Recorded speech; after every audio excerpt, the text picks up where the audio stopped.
श्री शिवाय नमस्तुभ्याम, हर हर महादेव, जय महाकाल। कैसे हैं आप सभी लोग। देखिए, आप सभी को पता है कि चैत्र का बहुत ही प्यारा सा महीना स्टार्ट हो चुका है और कल है चैत्र मास का पड़ने वाला बड़ा बुधवार का दिन। और इस दिन अगर आपके घर में किसी भी तरीके की कोई समस्या है, कोई कार्य है अटका हुआ है, शादी नहीं हो रही है, व्यापार नहीं चल रहा है, मंगल कार्य नहीं हो रहे हैं, बीमारियों ने घर बनाया हुआ है, घर में धन नहीं आ रहा है, वैभव नहीं आ रहा है, मान सम्मान में कमी आ रही है, कोई कामना आपकी पूरी नहीं हो रही है, तो चने की दाल और 2 सुपारी वाला उपाय चैत्र मास के बुधवार के दिन करना मत भूलिएगा। आपका पूरा परिवार सदैव खुश रहेगा। पूज्य गुरु जी की कथा से सुन करके और समझ करके पूरे उपाय को बड़े ही विस्तार से बताऊंगा, परंतु उससे पहले आप सबसे एक छोटी सी प्रार्थना कि जो लोग पहली बार आए हैं चैनल को सब्सक्राइब जरूर कीजिएगा और वीडियो को लाइक करके देवादिदेव महादेव जी का कोई सा भी प्यारा नाम कमेंट बॉक्स में लिखना मत भूलिएगा। इस पूरे वीडियो में हम 3 महा उपायों के बारे में बात करेंगे जो कि आपको कल बुधवार के दिन करने ही करने हैं।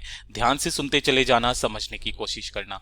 सबसे पहले बात करते हैं पहले वाले उपाय की। देखिए, पहला वाला जो उपाय है आपको चने की दाल और सुपारी से करना होगा।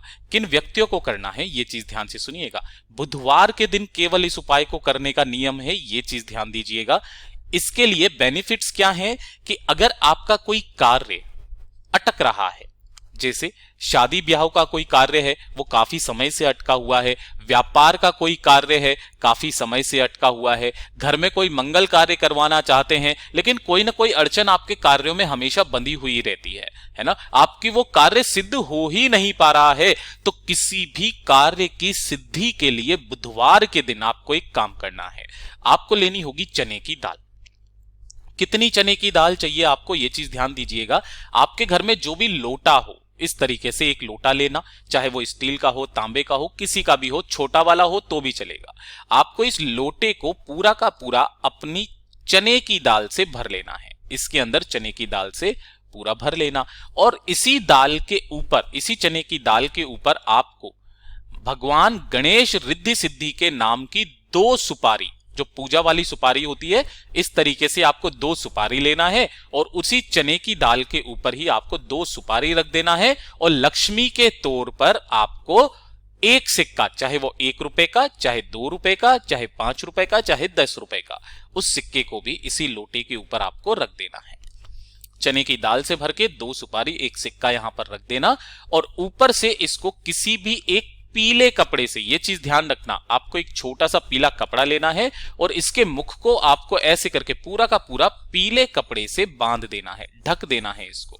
ठीक है, ढक देने के पश्चात इसे उठा करके आपको अपने घर के मंदिर में रख देना है बुधवार के दिन सुबह के समय। पूज्य गुरुजी ने एक नियम जरूर करने के लिए बोला है, उस नियम को जरूर कीजिएगा। ठीक है, आपने जो कलश लिया जिसके अंदर आपने चने की दाल, 2 सुपारी, 1 सिक्का डाला है, पीले कपड़े से मुंह ढक करके आपको इसे अपने घर के मंदिर में रख देना है और इसको आपको धूप दीप पूजन सामग्री, जो आपको जैसे भी आपको अपनी कामना करनी है, धूप दीप दिखा करके इसका पूजन कर लेना।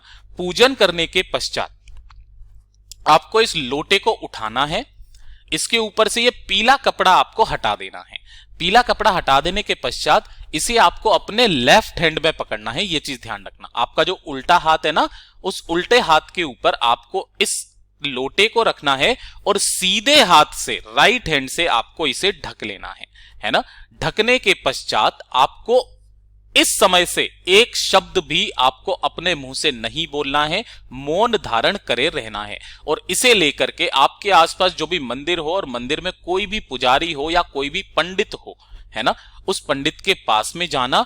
ध्यान रखना, आपको एक शब्द भी बोलना नहीं है और उस पंडित को आपको इस लोटे को दान देना है, लेकिन ध्यान रखना आपको अपनी कार्य सिद्धि, अपनी मनोकामना, जिस कामना के लिए आप कर रहे हो, अपने मन में महादेव जी से उस कामना की विनती करते हुए उस लोटे को किसी भी ब्राह्मण को आपको दान कर देना है। अगर आप इतना ना कर पाए तो आप अपने साथ में, पूज्य गुरुजी ने कहा किसी भी व्यक्ति को अपने साथ में रखना।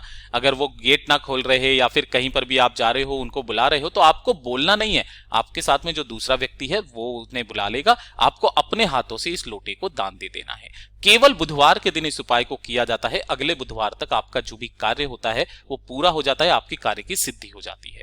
पूज्य गुरुजी का बहुत अद्भुत और अचूक उपाय है, जरूर कीजिएगा। बात कर लेते हैं दूसरे वाले उपाय की। और ये जो दूसरा वाला उपाय है ना, ये किनको करना है। देखिए, अगर आपके घर में धन नहीं आ रहा, वैभव नहीं बढ़ रहा, संपदा में कमी आ रखी है, मान सम्मान नहीं बढ़ रहा है, ऐश्वर्य में कमी आ रखी है, तो अपने घर के मान सम्मान को बढ़ाने के लिए, धन संपदा की वृद्धि करने के लिए और ऐश्वर्य की प्राप्ति के लिए बुधवार के दिन एक काम आपको करना है। आपको लेने होंगी इस तरीके से हरे मूंग। कितना लेना है हरे मूंग? एक छोटी सी जो कटोरी होती है ना, छोटी सी, चाहे आप दोना ले लो कोई दिक्कत नहीं है, जो कागज का दोना आता है उसे भर के आपको हरा मूंग ले लेना है। और इसी के साथ में आपको लेना होगा एक बेलपत्र जो कहीं से भी कटा फिटा ना हो, टूटा फूटा ना हो। एक बेलपत्र लेना और उस बेलपत्र को भी इसी कटोरी के ऊपर आपको इस तरीके से रख देना है। इस कटोरी को बुधवार के दिन सुबह जब आप नहा धो लो या जब भी आपको मौका मिले शाम के समय, इस कटोरी को अपने दोनों हाथों में लेना, ओम नमः शिवाय मंत्र का स्मरण करते हुए अपने पूरे घर में जितने भी कमरे हैं, जितनी भी बालकनीज हैं, किचन है, उन सभी में, केवल बाथरूम शौचालय को छोड़ करके आपको पूरे घर में ओम नमः शिवाय मंत्र का स्मरण करते हुए घूम जाना है। घूम जाने के पश्चात आपको इस कटोरी को लेना है, एक लोटा शुद्ध जल अपने घर का लेना है और इसे लेकर के पहुंच जाना बाबा के मंदिर शिवलिंग के पास में। जैसे ही आप यहां पर पहुंचोगे, उत्तर दिशा नॉर्थ डायरेक्शन की तरफ मुंह करके खड़े हो जाना। ठीक है, इधर की तरफ खड़े होने के पश्चात आपको एक लोटा शुद्ध जल पहले शिवलिंग पर समर्पित करना है। ओम नमः शिवाय, श्री शिवाय नमस्तुभ्यम पंचाक्षरी मंत्र या षडाक्षरी मंत्र का स्मरण करते हुए कुंदकेश्वर महादेव के नाम से, कुंदकेश्वर महादेव जी के नाम से समर्पित कर देना। जो आपके पास में एक कटोरी हरा मूंग और एक बेलपत्र है, उनको चढ़ाने का क्रम, सबसे पहले आपने जो हरा मूंग है उन हरे मूंग को लेना है और उन्हें आपको नंदी बाबा के उठे पैर पर, नंदी भगवान के उठे पैर के पास में उस पूरी की पूरी कटोरी को रख देना है। किसकी? हरा मूंग यहां पर रख देना है। और जो आपने एक बेलपत्र लिया है, उस एक बेलपत्र को आपको गणेश जी के चरणाविंद पर टच करके अपने धन वैभव ऐश्वर्य की कामना करते हुए गणेश जी के चरणाविंद से टच करके माता अशोक सुंदरी के स्थान पर रख देना है। अपनी कामना, अपना नाम और गोत्र बोल करके, कह करके, विनती करके वापस घर के तरफ चले आ जाना। आपके घर में उसी पल से धन संपदा वैभव की कामना पूरी होगी। पूज्य गुरु जी का बहुत अद्भुत और अचूक उपाय है, जरूर कीजिएगा। पूज्य गुरु जी ने कहा एक बार प्रैक्टिकल करके जरूर देखना, कहीं सीहोर वाले बाबा झूठ तो नहीं कह रहे हैं। अब बात कर लेते हैं तीसरे वाले उपाय की। और ये तीसरा वाला जो उपाय है ना, ये तो आप सभी लोगों के घरों में ये वाली समस्या बनी हुई रहती है। देखिए, आपके परिवार में कोई तो व्यक्ति ऐसा होगा जिनके शरीर में काफी ज्यादा दर्द रहता है ना। कभी उनके कंधों में दर्द, कभी घुटनों में दर्द, कभी कमर में दर्द। जो शरीर के जितने भी दर्द होते हैं ना, वो सारे दर्द खत्म करता है ये वाला उपाय। लेकिन इस वाले उपाय का एक नियम है, आपको लगातार 7 दिन इसे उपाय को करना होगा। लगातार 7 दिन, छोटा सा उपाय है, एक भी दिन छूटना नहीं चाहिए। लगातार 7 दिन का क्रम है और 7 दिन के पश्चात ही आपको इसका असर दिखाई देने लगेगा। किसी भी दिन से आप इसे शुरुआत कर सकते हैं। देखिए, आपको लेना है एक लोटा शुद्ध जल अपने घर का। ठीक है, एक लोटा शुद्ध जल ले लोगे। इसी के साथ में आपको चाहिए होगा इत्र। अब ध्यान रखना, यहां पर आप केवड़े के इत्र के अलावा कोई सा भी इत्र ले लेना, चाहे गुलाब का, मोगरे का, जिसका आपको मिल जाए। थोड़ा सा आपको इत्र लेना है और थोड़ा सा लेना है आपको गंगा जल की 2-4 बूंदे। आपको क्या करना है, इसी जल के अंदर थोड़ा सा आपको मिलाना है इत्र, इत्र की 1 बूंद मात्र, है ना। और इसी के साथ में इसमें 2 से 4 बूंदे आपको गंगा जल की मिला देनी है। मिला दोगे। गंगा जल के मिलाने के पश्चात इस लोटे को लेकर के पहुंच जाना बाबा के मंदिर शिवलिंग के पास में। नियम ध्यान रखना, उत्तर दिशा नॉर्थ डायरेक्शन की तरफ मुंह करके खड़े हो जाना। खड़े हो जाने के पश्चात अपने दोनों हाथों में उस कलश को लेना, अपना नाम और गोत्र पहले बोलना। उसके पश्चात अपने शरीर के जितने भी दर्द हैं, उन दर्द को खत्म करने की कामना करते हुए अवधूतेश्वर महादेव के नाम से, किनके नाम से करोगे ये उपाय?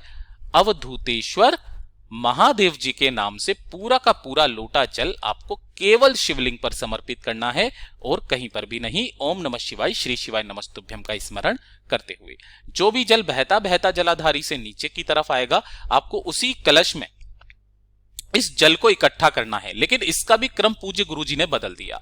आपको क्या करना है, अपना दाहिना हाथ यहां पर पहले नीचे लगाना है। उस दाहिने हाथ में जितना भी जल नीचे गिर करके आएगा, उसी जल को आपको अपने दाहिने हाथ में लेकर के और फिर इस कलश में डाल लेना है। घर पर जाने के पश्चात अपने घर की दहलीज पर बैठ करके आपको उस जल का पान कर लेना है और पी लेना है, अपनी कामना कहते हुए कि मेरे शरीर का दर्द खत्म हो जाए। लगातार 7 दिन करके देख लीजिएगा, 8वें दिन से आपके शरीर के सारे दर्द खत्म हो जाएंगे। पूज्य गुरु जी के ये सभी उपाय बहुत ही ज्यादा खास और विशेष से जरूर कीजिएगा। वीडियो पसंद आए तो लाइक जरूर करना, साथ ही साथ चैनल को सब्सक्राइब जरूर कीजिएगा। मैं आपसे मिलता हूं अगले वीडियो में, तब तक के लिए ओम नमः शिवाय, जय महाकाल, जय शिव शंकर, श्री शिवाय नमस्तुभ्यम।